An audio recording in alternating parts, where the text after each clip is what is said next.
It could be the biggest humanitarian crisis since 1994's genocide in Rwanda. One of the most lasting effects of Syria's civil war has been the staggering number of refugees pouring out of the country. What's striking about this swarming, swelling mass of people is the fact that across the border in Syria, almost the same number of lives have been lost in a conflict that's just 2 years old.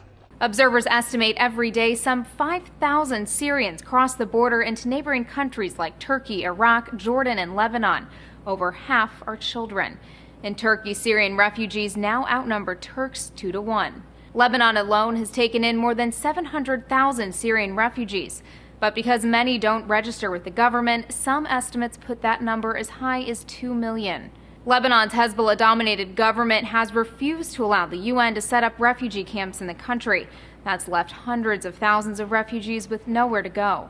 Instead, NBC's Ayman Moyhedin reports they put up makeshift tents like this one, which costs families about $250 a year to rent.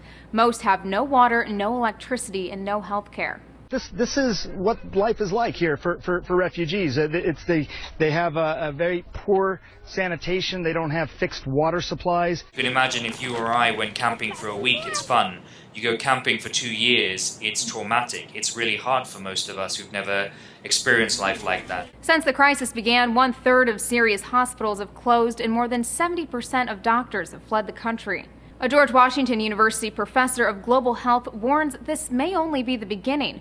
Writing in U.S. News and World Report, shorter life and high mortality could be prominent features of Syrian society for many years to come, and may, in the long run, be as far-reaching and devastating as the war itself.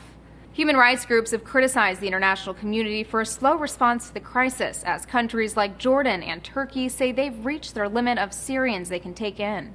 The United Nations says it's raised less than half of the $5 billion in funding it requested from its members. So far, donations from the U.S. and EU have made up nearly half of all aid. Russia and China have given less than 1%. For those interested in helping, organizations like the International Rescue Committee, Doctors Without Borders, and UNICEF are accepting donations. For Newsy, I'm Elizabeth Hagedorn.